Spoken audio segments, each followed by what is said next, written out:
ಇದರಲ್ಲಿ 4 ಸ್ಟೆಪ್ಸ್ಗಳಿರುತ್ತವೆ. ಮೊದಲನೆಯದು ಯೋಗ ಮುದ್ರೆ, ಎರಡನೆಯದು ಓಂಕಾರ, ಮೂರನೆಯದು ದೀರ್ಘ ಶ್ವಾಸಗಳು, ನಾಲ್ಕನೆಯದು ಭ್ರೂಮಧ್ಯ ಸ್ಥಾನದಲ್ಲಿ ದೃಷ್ಟಿ ನಿಲ್ಲಿಸುವುದು.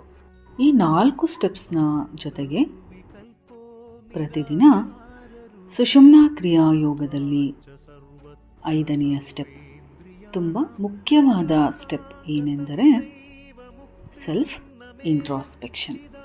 ಸೆಲ್ಫ್ ಇಂಟ್ರಾಸ್ಪೆಕ್ಷನ್ನಿಂದ ನಮಗೆ ಚೆನ್ನಾಗಿ ತಿಳಿಯುವುದೇನೆಂದರೆ, ನಾವು ಏನು ಮಾಡುತ್ತೇವೆಯೋ ತಿರುಗಿ ನಾವು ಅದನ್ನೇ ಪಡೆಯುತ್ತೇವೆ ಎನ್ನುವ ಸತ್ಯ ನಮಗೆ ಅರ್ಥವಾಗುತ್ತದೆ. ಆಗ ನಮ್ಮ ಭಾವಗಳೆಲ್ಲವೂ ಕೂಡ ಚೆನ್ನಾಗಿಯೇ ಇರುತ್ತವೆ. ನಾವು ಕೆಟ್ಟದ್ದನ್ನು ಮಾಡಿದರೆ ಅದು ನಮಗೇ ಬರುತ್ತದೆ ಎಂದು ತಿಳಿದಾಗ, ಯಾರಿಗಾದರೂ ನಾವು ಕೆಟ್ಟದ್ದನ್ನು ಮಾಡಬೇಕೆಂದು ಬಯಸುತ್ತೇವೆಯೇ?